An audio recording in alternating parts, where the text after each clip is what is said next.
You're listening to the Options Insider Radio Network, the home of the Options Podcast. For more quality options programs, visit theoptionsinsider.com or search for Options Insider Radio Network in your podcast provider of choice. Listeners can also access all of our programming through our mobile app available in the iTunes and Google Play stores. Select programs are also available via live stream at mixlr.com/options-insider.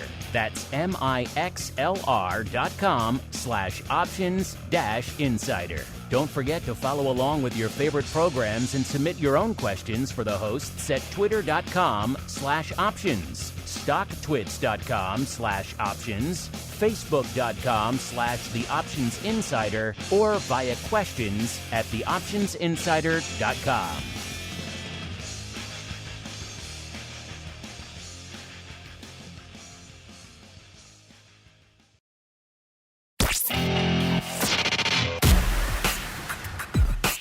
It's time to break down the latest developments in the volatility trading world. It's time for the Volatility Review.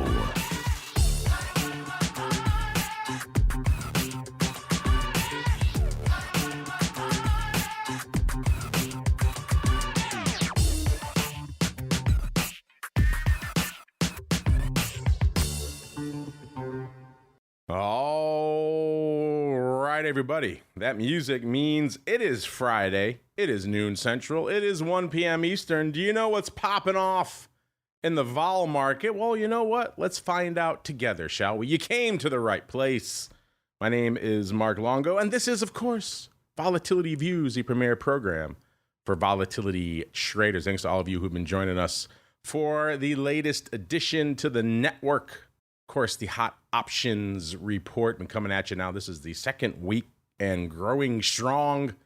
Again, if you want to check all that out, make sure, I know there's a dedicated Vol Views audience, make sure you're listening to the full network. A lot of great stuff there waiting for you, including, 3 new shows just in the last 6 to 8 months. So a lot of great stuff. And if that's not enough for you, if you're not sated there, you want to go above and beyond, you need more in your life, you are just that hardcore, then we got something for you. theoptionsinsider.com/pro. Head on over there. That'll get you past the velvet rope for options oddities coming up after Vol Views, the official after party for Volatility Views. You get to hear us record, of course, everything, including the newest edition, the Hot Options Report. No waiting around for that stuff to hit the network.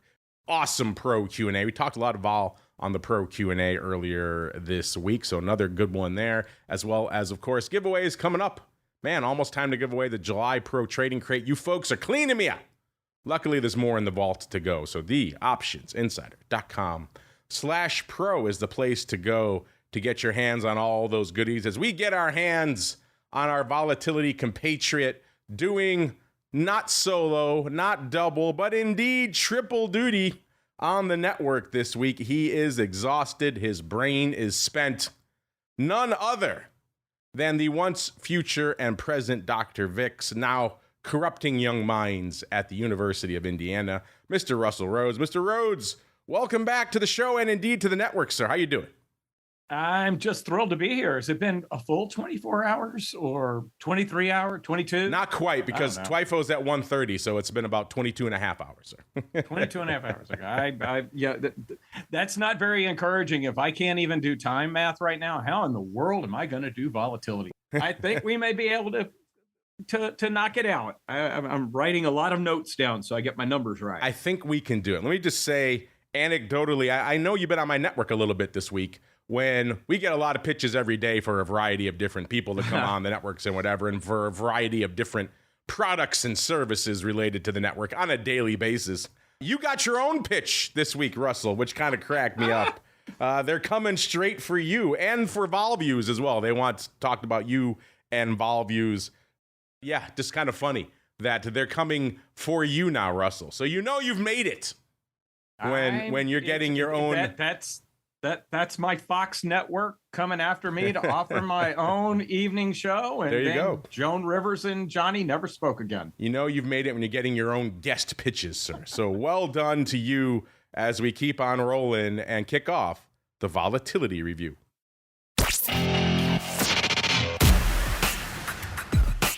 It's time to break down the latest developments in the volatility trading world. It's time for the Volatility Review.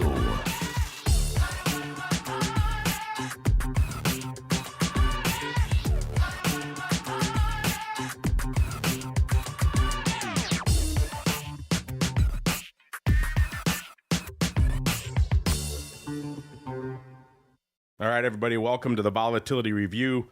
I see our chat mentioned, the music's working today, so there you go. Fingers crossed that no singing. I don't have to sing the music today. People were afraid and or looking forward to that, Mr. Rhoads, that I would have to hum all of the tunes here on the show. But so far, so good. You never know. Could crap out at any moment out here. Listen, we're making some tweaks behind the scenes, so stay tuned for that. But in the meantime, everything appears to be working. Is everything working in the markets out there, listeners? The answer is yes, especially if you're in the Uncle Mike camp or if you're in the short vol camp. Both sides looking pretty good today. S&P continuing its inexorable run towards new all-time highs seemingly every day. S&P up 0.4% today. The Dow up 0.3% after kind of getting taken to the woodshed a little bit yesterday, and the NASDAQ up about 0.33% as well. All that means our old pal VIX Cash continuing its erosion down to a 15 handle pretty much exactly as we kicked off the show here. So, of course, threatening once again to break back into that 14 handle range. Let me just pull up an updated number. Let's see as we've gotten there. Nope, still hanging out now 15, a little bit north of 15 handle. So not quite flirting in the 14 territory, but threatening it. That means we're down almost 2 points from where we were on the show last week, 1.75 points. Our old pal Volley, Mr. Scott Nation's just the facts, ma'am, at the money. Vol measure coming in at an even 12 this week. That's down 1.65 points. So Volley and VIX Cash kind of moving in lockstep. Go figure, not a heck of a lot of skew being factored in when you're getting down to these levels. And then, of course, going down to VVIX, the vol of vol itself, at a 90, down about 5 points from where it was this time last week. All right, Mr. Rhoads, another intriguing week, another good week to be effectively long the market and short vol. What was catching your eye, sir? Well, the best pop that we've gotten in about the last couple of days is just to 15.5, and we haven't been above 16 since midday Wednesday. And that's a lot of that's my over under for the whole high versus low volatility regime. If we manage to hang out in this area for a couple of months, I think we could say that we have made an adjustment to a lower volatility regime, which I think would not be on anybody's bingo card for 2025 or even 26, 27, or 28. I think it's very surprising. Considering how much is hanging over us around the world.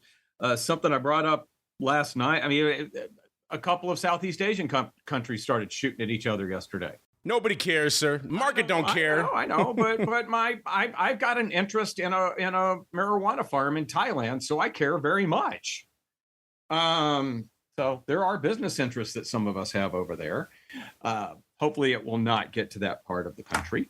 But it is kind of shocking to me that we've got VIX right there, not just with a 15 handle, but a low 15 handle.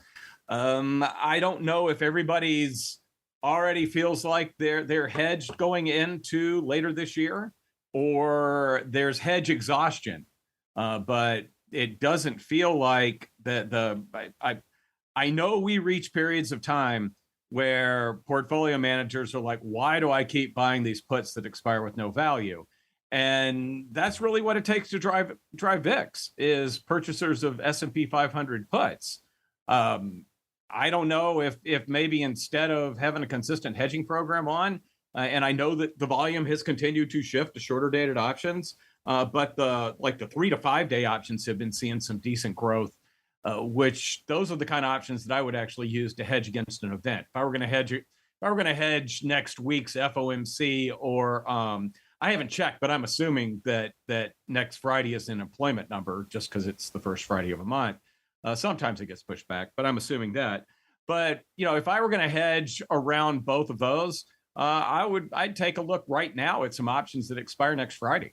As opposed to going out and using the options that expire just before and just after that 30-day time period.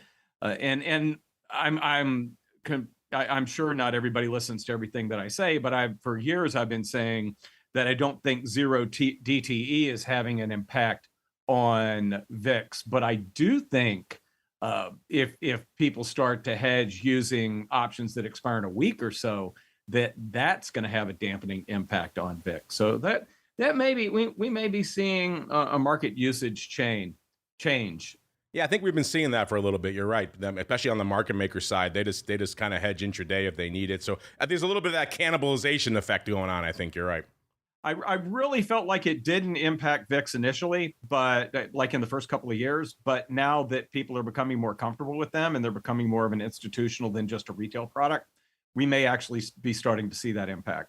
It's like when the weeklies launched, they cannibalized the monthlies, and now these dailies taking up all the oxygen in the room, which is wild. You were on Twyfo with me yesterday. You saw the kind of absurd percentages we're seeing in the futures options equity indexes. 2/3 of the volume is going away in 24 hours. So, I mean, yeah, it's getting pretty wild out there. That means not just your mom and pop retail, but large funds, large institutions have grokked to ways to utilize these.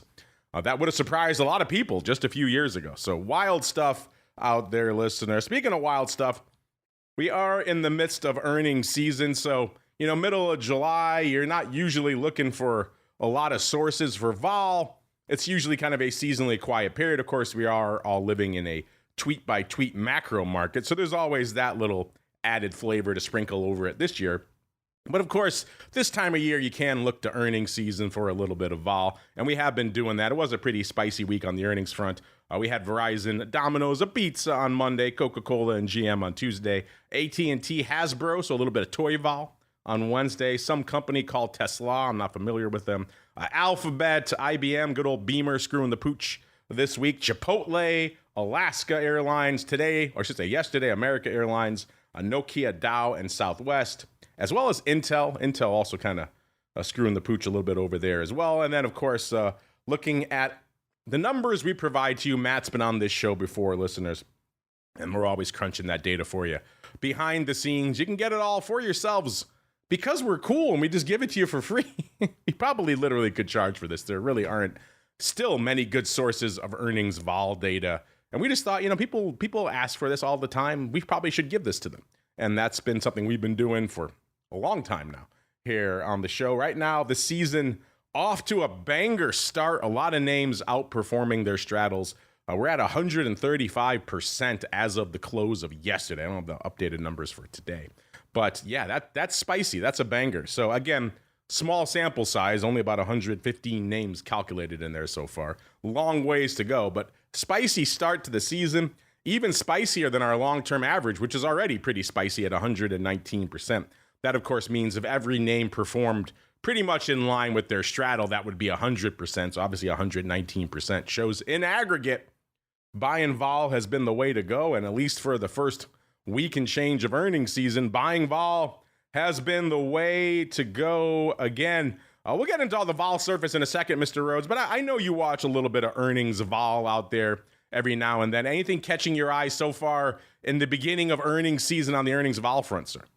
Nah, nothing outside of, we haven't had a ton of outlier moves and we haven't had as much of an impact on the index markets as I've seen in the past as well.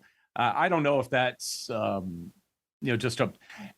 when we got earnings, and I think a period of time to compare the current earnings announcements to might be the midst of COVID. And the earnings announcements around COVID, they were kind of muted reactions because you weren't getting a lot of information out of companies because they didn't know what the heck to tell you. They didn't know when everybody was going to get back to work, et cetera.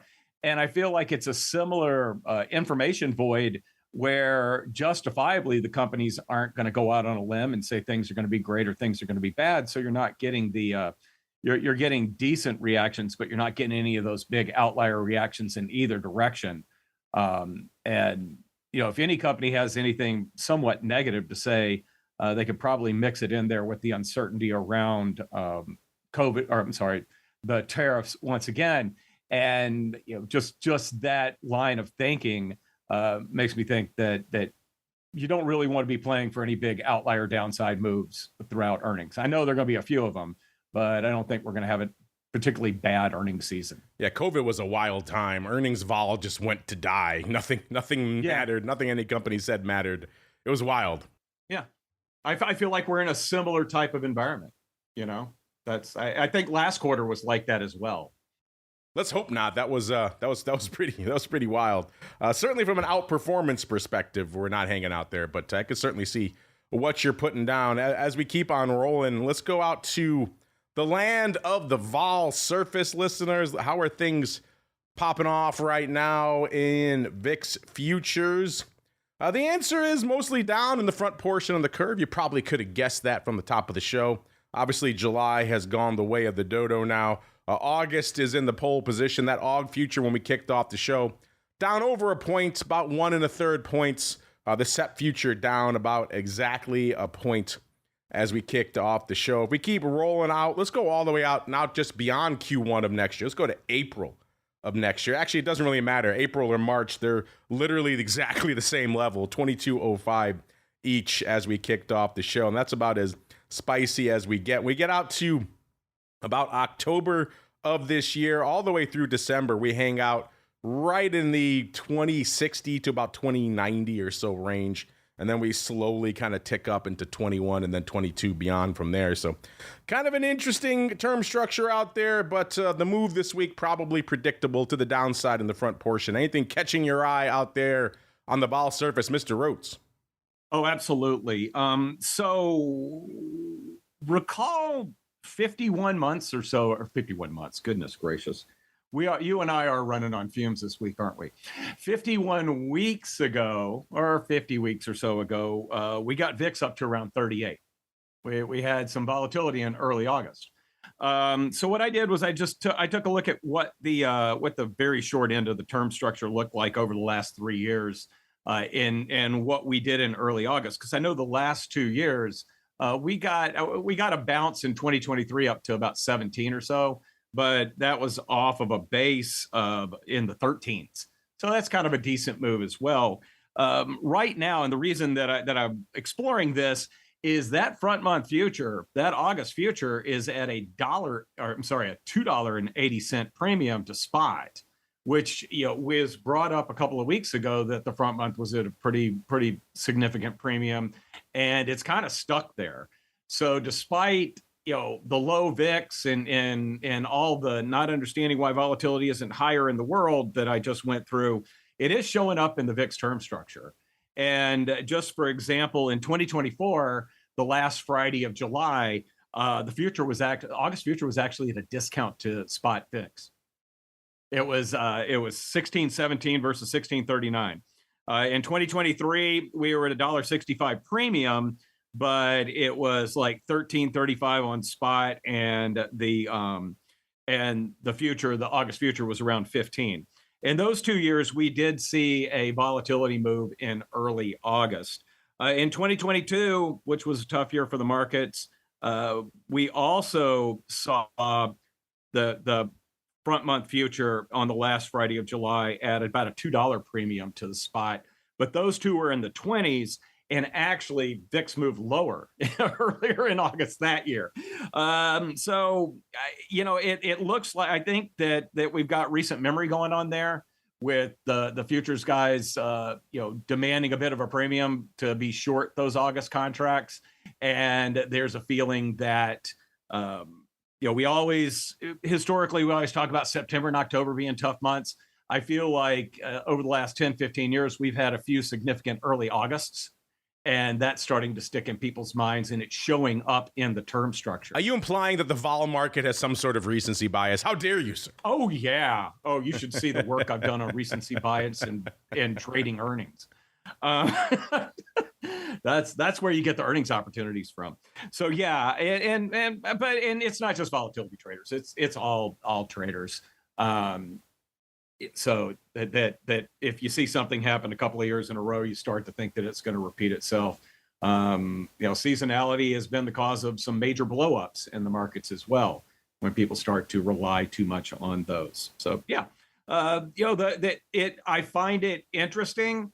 Honestly, if I thought there was, you'll love what I'm getting ready to say here.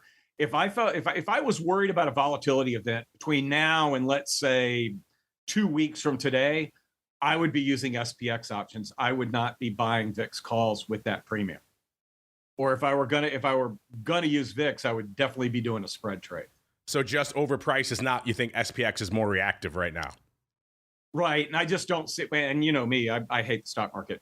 I feel like, well, it's cheap. I mean, VIX is at 15, whereas, I know VVIX is around 90 or so, which is kind of at the lower end, but you can't just think about how expensive VIX options are with VVIX. You've also got to look at the future versus the spot. And that when you got a big spread, $2.80 spread between spot and the August monthly, that's got to be overcome a bit for your calls to start making a bit, to make a significant move for you and give an opportunity to monetize. There you go. Mr. Rhoads says pshaw to VIX. I've leaned toward SPX. Pshaw to VIX. He's going SPX. I think some people might be listening to you today, Mr. Rhoads, because looking at the VIX numbers, I ain't a heck of a lot of people playing in VIX options today, which, a summer weekend heading into the start of August. Again, not exactly a seasonally banger period, so that could also account for some of this, but it's been a while, listeners, since we've seen VIX this light at this portion of the show. As of right now, only 173,000 contracts on the tape in VIX land. That is a whole heck of a lot of nothing right now. There have been many days just in the last few weeks where we've been well north of 500,000, sometimes closing in on 1 million this time of the show. So 173 is about the baseline inertial amount of volume you can expect from VIX on a given day when ain't nothing going on. That's just kind of the momentum. You expect that. The gravitational force of VIX will get you about that many calls or this many options this time of day. So that is surprisingly light. The ADV, I've been saying for a while, it's remained stubbornly persistent. It was close to 800K for a while. It's been drifting lower ever since as that unavoidable seasonality kicks in. We're down to 719 now. It's down another 22,000 from this time last. I got a feeling with these kind of numbers, we're going to be below 700K this time next week, which again, it is August. I mean, that's the kind of thing we should have in a normal market. So you could argue the other way. The nearly 800K we had a little while ago was the abnormal part. Let's get out to the top 10. Let's see what's open for size in VIX options right now. And in spite of the low volume today, we are starting to see the OI climb a little bit, restore some of its luster that it lost when July went the way of the dodo. Took a lot of size with it. Cost you nearly 200,000 contracts to break into the VIX top 10 again. $1.95. That's getting more respectable. It's also, dare I say it, a more reasonable strike. We've been talking about 60s and above kicking things off lately. Right now, it's 195,000 of the AUG 30s. It's a bit out there now, but again, way more reasonable than the 50s, 60s, 80s we've been talking about lately, or the pars, God forbid. By the way, we are 8-2 calls over puts. Let's see if we can find our Waldos together, including one of them right now, number 9, 196,000 of the AUG 16 puts. So go figure. Vols getting taken to the woodshed. Puts are going to start lighting it up again. Number 8, 196,000 as well. So just a couple hundred contracts separating 8 and 9 this week. It's the AUG 40s going all the way back up the other way, listeners. Number 7, 217,000 of the AUG 20s. I will leave it up to you. What is the most reasonable option on this list? Is it the 16 puts? Is it the 20 calls? Or is it maybe our other Huckleberry coming up in a little bit? It's not number 6, that's for sure. 218,000 of our old pal, the SEP 80s. Not much reasonableness packed into that strike. Number 5, 225,000 of the AUG 42 halves. Cutting that nearly in half. Still, dare I say it, quite unreasonable. Number 4, the other candidate we have here for the most reasonable option on the board. 228,000 of the AUG 17 puts. You know for a while now that 17 put strike has been very popular. It was one of the largest open positions in July before it went the way of the dodo. It seemed like every day we were seeing 40, 50,000 of those July 50 puts, or excuse me, 17 puts going up, if not more. So it makes some sense that the AUG 17 puts would start kicking in. If this erosion continues, that might become too juicy. It might have to be the 16 puts taking the top spot. But right now, 228,000 of the AUG 17 puts. Number 3, 242,000 right back at it listeners of the No 47 halves. Number 2, 326,000 of the AUG 35s. And the number 1 size open position in VIX options. Drum roll, please, listeners. Can you guess it? I'll give you a couple seconds. 432,000 of the AUG 25s. Did you have the 25s on your bingo cards? You might have guessed a little bit lower call, or maybe, dare I say it, a put, but not the case. AUG 25 calls, 432,000, taking the top spot this week. And you know who always takes the top spot in your hearts, except for you haters out there? It's Dr. VIX. That means it's time for Russell's Weekly Rundown. Now, Russell's Weekly Rundown. Now, Russell's Weekly Rundown. All right, Mr. Rhoads, have at it. You have 30 minutes. Go. Striking without music. You know that, right? Well, we got it. Luckily, it held up. I know we got it, but there was discussion in the chat yesterday. All right, on Monday with VIX at 1671, somebody sold 100 of the July 23rd 17 calls for $1.17. They did very well with that because settlement was $15.99. So either they sold short or they exited. I wasn't 100% sure. Either way, nice trade. Tuesday with VIX at 1651. Here's a fun trade.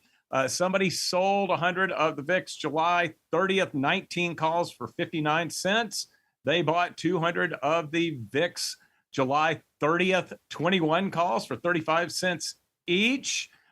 They've got they basically had an 11 cents cost, and hopefully they're looking for a big VIX move to the upside. Go figure on that one. Hopefully it doesn't just move right up to 21 and sit there. That would be terrible for them. Unusual structure, not 100% sure what you're trying to accomplish there. But other than maybe just a giant spike to the upside with a very low cost. And then also a little bit later in the day, I just thought this was kind of funny. With VIX at 1646, somebody bought 235 of the July 23rd 16 puts for 2 cents. There were a lot of those open. I think they were short them and that they were covering them. The value of those options was a penny at settlement. So with commissions, I think it was kind of a scratch for them. But I find it interesting. I'd understand it a bit more if they did this trade when VIX was at like 1610 as opposed to 1646. Might have cost it, but that was late Tuesday and these were Wednesday morning settlements. So they definitely felt like VIX was going to continue to work its way lower, which it did. Very light days on Monday and Tuesday with respect to weeklies. Wednesday, things picked up. This is a trade that I like an awful lot. Somebody with VIX at 1592 bought 1,200 of the August 6th 21 puts for 345. They've got a break even of 1755 on these, and they were able to do the trade when, again, VIX was at 1592. They're using weeklies. You just don't really have a good futures quote in the weeklies market to say, okay, this is where the future was. But I did put that up on that academic site that we've got as well. But I really, that's just a good trade. And then with VIX at 1603 on Wednesday, I'd be getting out of this one. Somebody bought 200 of the July 30th 16 puts for 10 cents. I think they can sell them for about 40 or 50 cents right now, even though VIX is down at down around 15. And the reason I know that is because I did something in those just a few minutes ago. On Thursday, late Thursday, here's another trade that I find very, very interesting. And this is going to be the first trade that I'm worried about downside in VIX for maybe in a year. I don't. So somebody about, and when I go through it, you'll understand why. Somebody bought 7,000 of the July 30th 16 puts for a little over 28 cents, and they sold 14,000 of the July 30th 15 puts for a little over 2 cents. They did it in a whole lot of lots. So the net cost on this one, let's call it 24 cents, which gives us a break even of 15.76 and 14.24. You know, the way VIX is going, I'm not saying that, you know, that they're going to realize a huge loss and VIX settlement will be 13.5 next week. But I would actually, with this trade, and I wrote a little note yesterday when VIX was at a higher level and just said, personally, I think the risk is to the downside. I would say that it even looks more like the risk is to the downside. I do know FOMC is next Wednesday, but with very short dated options, if you're going to hedge around FOMC, you might not have to do it until after we get the VIX settlement price. The momentum is certainly not in their favor. That is for sure. Yeah. That's the one factor that has me a little concerned about that trade. But you know, that keeps it around 15. But again, that's I can't remember the last time I was worried about a trade losing money on the downside in the VIX arena. And then today, I kind of like this trade. Somebody, and I used it to execute my trade. Somebody with VIX between 15.19 and 15.27. Somebody bought 1,700 of the VIX August 30th 15 puts for a nickel. Now, there's pretty hefty open interest there. I would not be surprised if that's an exit. I really would not be surprised if that's an exit.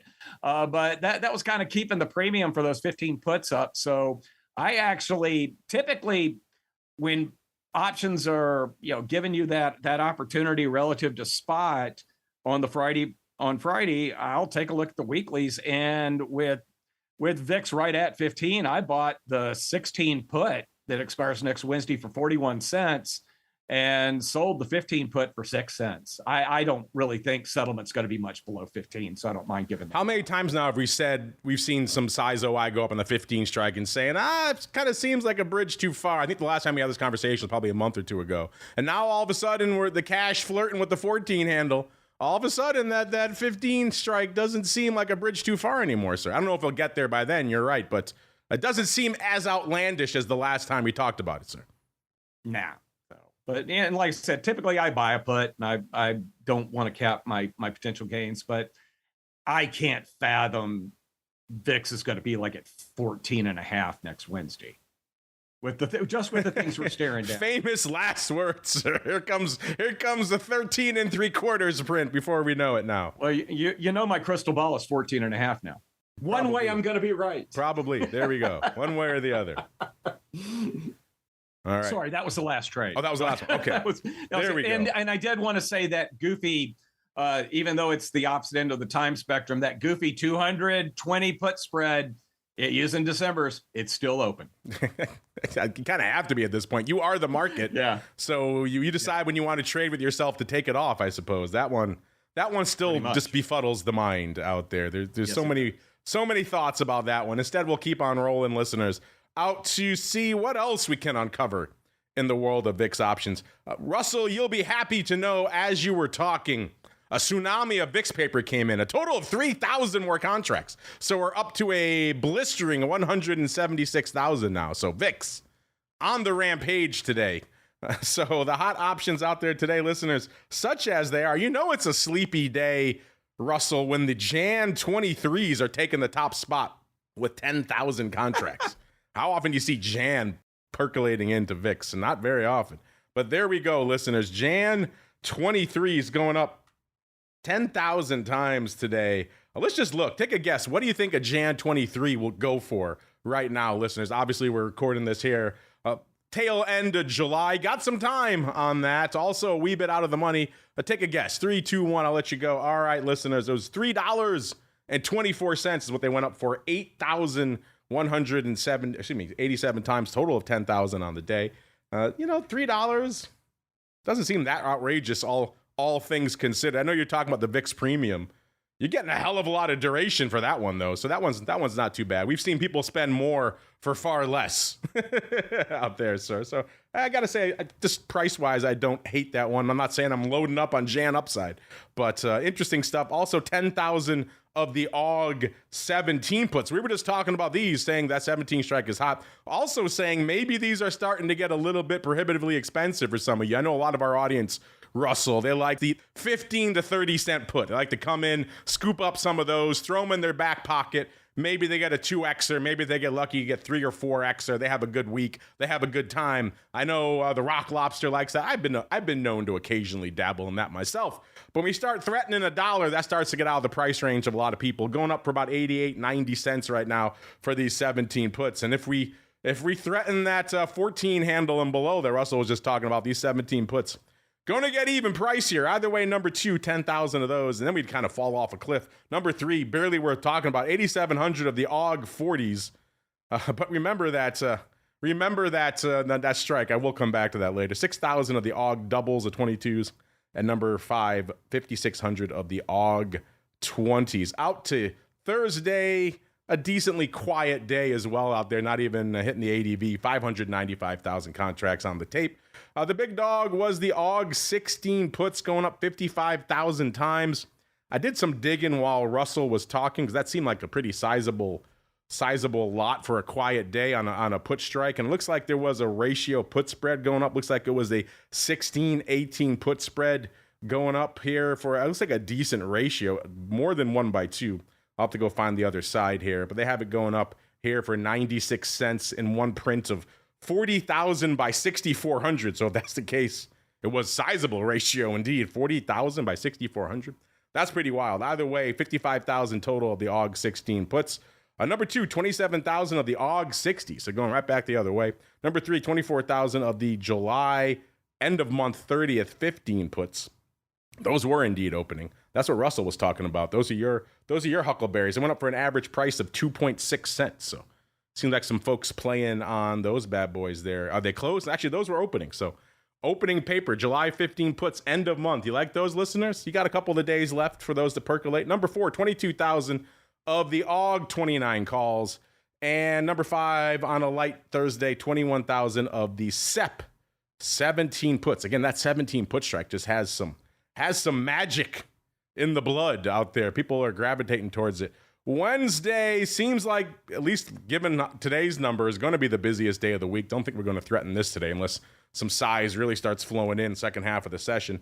788,000 contracts on the tape on Wednesday. The big dog, remember I said we're coming back to this strike. The AUG 40 calls, 60,000 of those bad boys going up. Looks like that was one of our old friends, the ratios as well. Looks like it was a 20-40 ratio. I see one print going up 8,500 by 15,000 of that AUG 2040. $1.22 on the 20s, 26 cents on the 40s.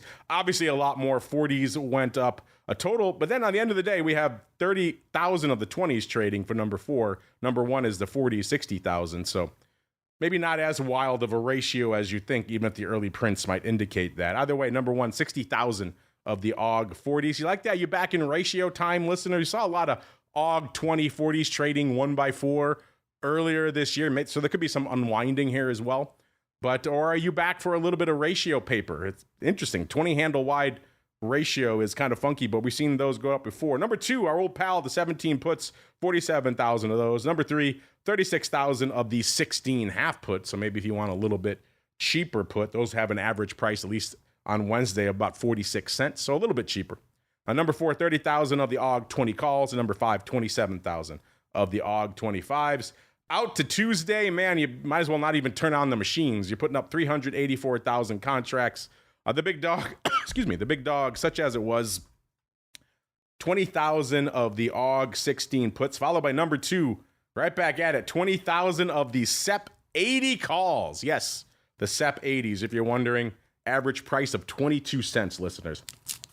You paying 22 cents for some SEP 80s? Looks like somebody put up 20,000 of them. Number 3, 18,000 of the AUG 18 puts. Number 4, 15,000 of the OC 23s. And number 5, 13,000 of the AUG 29s. That's a funky strike. Don't see a lot of those weird odd strikes sneaking in there too often. Monday, 521,000 contracts on the tape. The big dog, again, same strike, 31,000 of the AUG 29. So someone's got an axe to grind on that 29 strike, which is kind of interesting. Number 2, 29,000 of the AUG 21. So all sorts of funky strikes popping in there. Number 3, 23,000 of the AUG 25s. Number 4, 23,000 of the SEP 60s, 6-0s. And number 5, 22,000 of the AUG 60s. So maybe we got a AUG SEP roll / calendar going up there. Either way, that's your paper for a pretty anemic week out there. By the way, on Monday during the option block, we saw that print going up of the 21s 29,000 times. We saw, and so we said they were going up for $1.27. We said that's kind of a funky strike. At that price, $1.27, are you a buyer, a seller? Would you prefer to maybe sell them in a vertical or as part of a spread, or you're completely out on VIX? Ended up a little over 35% of you folks wanted to buy them. About 23% each, so a tie, saying you wanted to sell them as either in a vertical or as part of a spread, or you're just completely out on VIX right now, and 17.6% of you wanted to sell them naked. So interesting stuff as we keep on rolling out there into the land of the vol ETPs. Our old pal SVIX, when we kicked off the show, of course, that is the inverse vol product, listeners, was at a 1735 when we kicked off the show. It's ticking up a little bit now, up to about 17 and a half. That puts it up about 1.15 points on the week. Again, the volume out there, to put it charitably, is pretty anemic. Only had done about 2,700 contracts. Looks like it's ticked up about 1,000 since then, 3,700, which puts it pretty much at its ADV of 3,800, which is down 700 from this time last week. So SVIX really needs to get it in gear on the volume front. And before we keep going, we'll go out to V Yield, Russell's other favorite product, 2560, up about 1/3 of a point. Mr. Rhoads, what's catching your eye in the world of inverse vol, sir?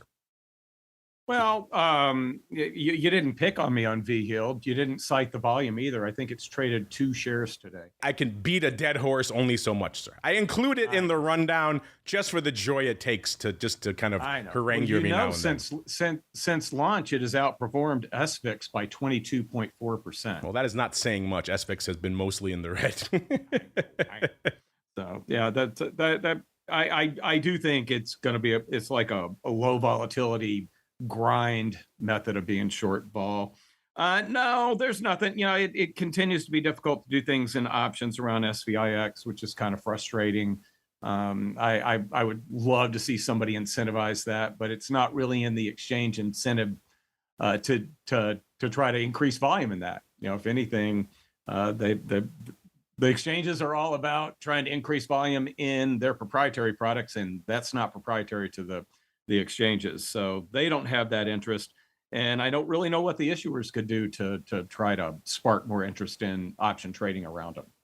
Yeah, it's very hit and miss out there. I will say this, the last couple of weeks, I've had decent luck selling puts out in SVIX, people stepping up to fill me. And when I was surprised, I'm like, oh, I got filled. I know some of our pro members have reported something similar out there on the put selling side in particular. So yeah, it's very much hit and miss in SVIX. Some days you're like, wow, I got filled. And then other days you're hitting a bid and they're like, get the hell out of here. We want nothing to do with you. So yeah, it's a weird hit or miss product out there. And I guess just the last couple of weeks I've been hitting just the roll of the dice apparently. But interesting stuff out there. UVIX, 17.25, down nearly 3 points, about 270 from where it was this time last week. 19,000 contracts on the tape. The ADV is 23,000. That's down 1,000. So seems like it might hit that newly lower ADV as well. UVXY, the UVXY Defense Force can all stand up now. 15.5 when we kicked off the show. That puts it down 170, 1.7 points on the week. As the show has progressed, we've ticked down to about 1535, which puts it down about 1.85 on the week. 53,000 contracts on the tape. May sound like a lot, but the ADV continues to plummet. It's down to 79,000 contracts a day. It's down another 6,000. So 53,000, still a ways to go to hit that. And then Russell's beloved VXX. 42 1/3 when we kicked off the show. It's down about exactly 3 points. And it's still pretty close to there. Maybe it's down about 42 1/4, so down about 3.1 points on the week now. But either way, getting a little bit of that erosion back. I know from listening to some of you out there that you need a lot more erosion to kick in before you'll be happy campers. 42 ain't going to cut it. The ADV is 32,000, down about 1,000 from this time last week. But we got a few minutes, Mr. Rhoads. What say we dive into a little bit of the old volatility voicemail?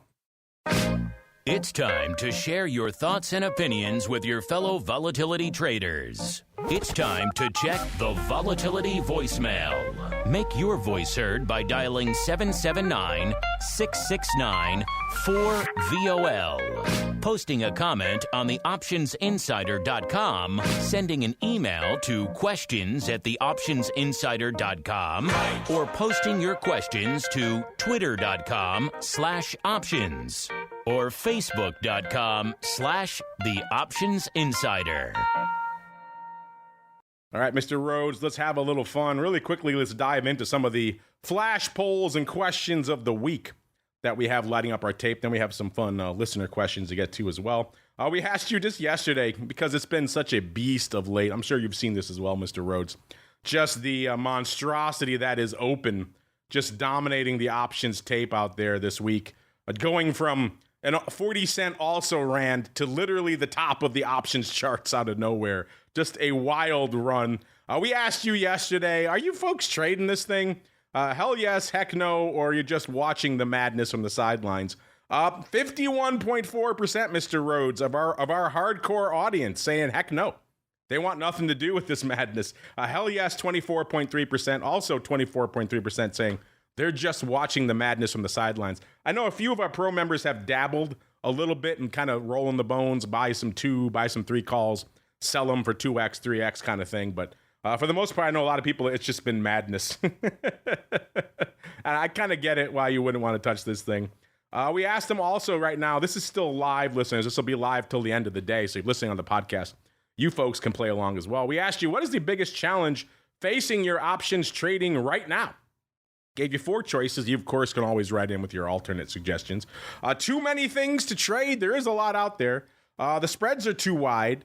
Bad execution / bad fills. Or having a hard time. We know our audience, Mr. Rhoads. They're having a hard time finding juice to sell.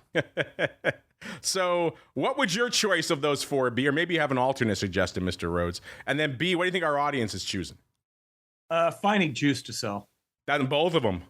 On both of them. I think that's the majority. But that's also, that's kind of been my issue lately as well. You are a degenerate premium harvester, like a lot of our listeners, Mr. Rhoads. And you know what? That is number 1. It's a tight battle, but that is number 1. 40.5% of the audience right now saying they're also having a hard time finding juice to sell. It's that time of year. It's seasonally quiet. Vol kind of coming in.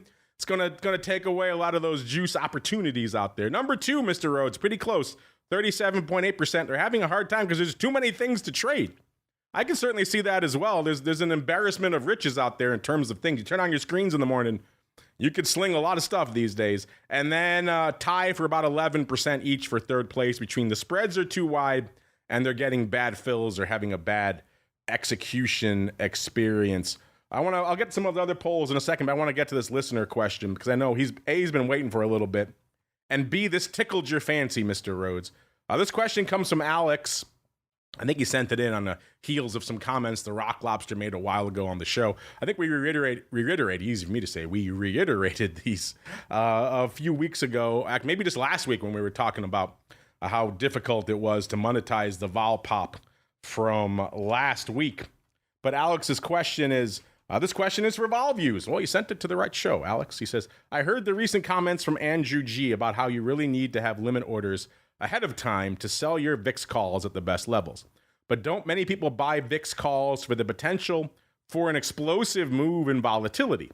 So aren't you clipping off those potential big moves if you're working limit orders a few points above the mark? This is exactly what I said on the show last week, Mr. Rhoads. I said people buy VIX because they want that home run. They want that move to 80 and they want to capture all of it. They don't want to buy a 17 call and work an order to sell it when VIX is 2 points higher. That's not sexy at all. In reality, that's what you should do 99 times out of 100, but it's not sexy. It doesn't bring the kids to the yard, sir.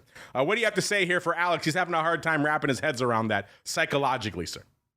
Well, the way that I've always handled trading an option and having a target to exit before expiration, and most of the trading that I do in the index option space really is with the intent to hold things to expiration. It's usually credit spreads, things like that. I'm going to get the full benefit of them. But I'll have a stop price maybe where things aren't working. And the stop price is based on the underlying market. It's not based on the option price. There's too many other factors that can come into play with the option price. You can, buy a 20 call on VIX and expect and say, okay, if VIX runs up to 25, I'm going to get out of the call. Well, where's the related future? What happened with volatility? Are you one of a bunch of people trying to get out at that time? And if you think you're gonna, if you're buying the 20 call and your target's 25, are you putting a $5 limit on it? There's a darn good chance that the way VIX behaves, you're not going to get filled on that. And what I'm getting ready to say is especially important for VIX, but it really does hold true for any short-term option trade that I do. It's again based on the underlying market. I think that's what you should that's what you initially base your trades on. And I think that's what you should base your exit on. I set alarms with the underlying to give me a heads up that I need to go look at the option market. And Andrew, and I think Andrew, I don't, he and I have never directly discussed this, but I assume he's not really leaving limit orders out there. And the reason that I assume he's not really leaving limit orders out there as he's complained about missing a couple of quick moves to the upside because he didn't happen to be at his screen. So you are clipping off some of the big moves, but on the other side of it, and this is unique to VIX, when you're going to profit from those spikes, you really do need to monetize some, if not all, of the trade when you get those moves. It's a very difficult thing to do. But it is it's part of successfully using VIX to hedge against volatility events. My nice phrase for when the market sells off. Yeah, I guess if you're having a hard time psychologically coming to grips, then maybe just plan to do half. You leave the other half. Oh, absolutely. You leave the other half so you can get that home run, but you got to monetize something. Yeah. How often have we seen it now where last week, yet another example of, oh man, the move was not even a couple of hours. What did Andrew say on the show last week? You had 8 minutes. Yeah. And, you could use a limit order for a third of it. Yeah. And maybe say, okay, if I got my triple, then, so you buy, you were talking about people liking to buy options at 30-cent premium. So I'll use that example. You buy 300 or you buy 3 of them for 30 cents and you put a limit order to sell one of them at 90. I was going to say 300, man, you're slinging some size. Well, I'm trying to keep the math simple. I got you. So you sell one, you put a limit order out there to sell one of them at 90 cents. And that could even be your signal that, hey, maybe it's time to take a look at getting out here. But yeah, I have done that where I, all of a sudden, I hate to say now I've got a free option, but I have a situation where I'm at worst, I'm going to break even.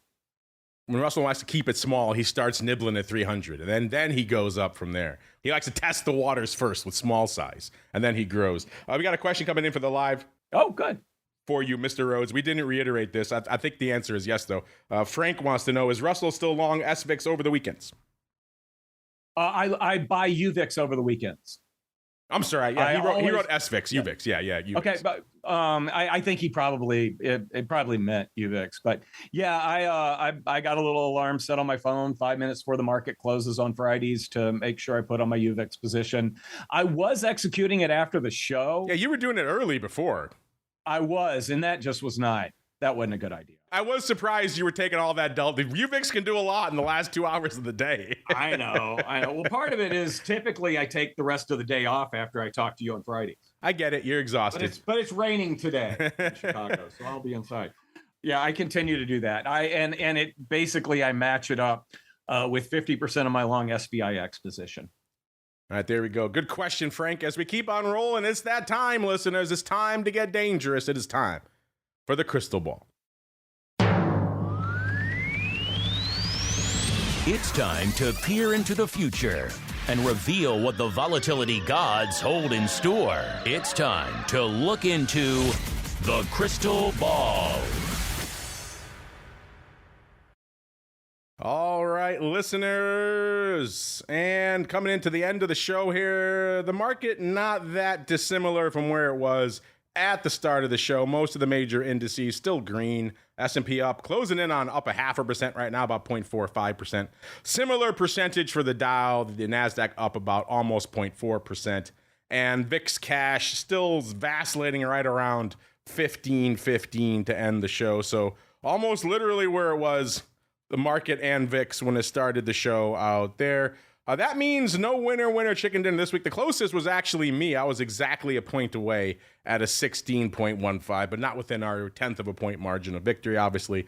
Russell was a little higher at 16.34, Andrew 16.71. And if I am to be fair, I think I was thinking a 16.25 last week, but I came down to 16.15 just to give Russell a little bit more room. So I was thinking a little bit higher this week as well. But I guess, you know what, I was closest. So tell you what, I will kick things off this week. I will give Mr. Rhoads some time to ruminate. We were just joking about whether we expect to see a 14 handle. I'm kind of scared to kind of put this into the ether, Mr. Rhoads. That said, it wouldn't be the worst for my book if we hit it.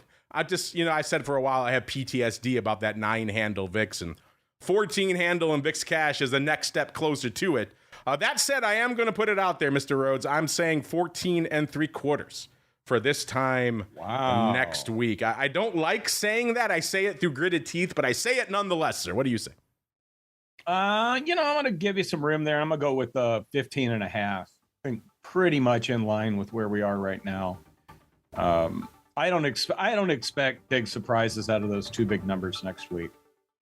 Nah, we're heading into the start of August, so I think the gravitational force is down. I guess if you like those 17 puts, maybe get them now because they're going to be more expensive. This time a week from now, that music means we have survived another journey through the world of vol. Mr. Rhoads, you've survived your 3rd journey with me on the network this week. You're getting a taste for my life, sir. How's it feel? Are you exhausted yet? Is your brain hurt? I'm always exhausted, and my brain always hurts, especially on the right side. That is true. Well, we will let you go rest that brain, sir. In the meantime, if folks want to check out, I know you're putting out some content over the weekends and stuff. If folks want to check all that out, where should they go? What should they do? Just find me on Twitter, Russell at Russell Rhoads. I've hinted around that there's something in the works. I thought I was going to be able to announce it on July 1st, but the person that I'm working with, we can't announce it yet. Okay. So give me about a week or so. We're working on something a little bit different than what I've done in the past. Yeah, I was doing the Substack, and you mentioned it recently. People ask me why did I stop doing it. I was doing the exact same thing as about 10 other people. So I know some of those people, and I think they're doing great work. But we're all kind of saying the same stuff every weekend. So I'm trying to take it in a different direction. You're saying buy 17 puts, rinse and repeat. Yeah. Trying to do things a bit differently. I always joke about you corrupting young minds there at Indiana University, but obviously we have a lot of professionals and adults in our audience. Is there anything over there? Are there any adult courses you guys, or anything they could check out there that would be beneficial to them, or is it all for the minds of the future, sir? It's all for the minds of the future, but there is there's a YouTube site called Academic Market Insights, where another professor and I, when we get questions from students that we think are kind of interesting to other people outside of the classroom, we'll do a little video on it. That 220 strike, or there was a Lilly trade recently that and Lilly is based in Indianapolis, so everybody's very interested in it.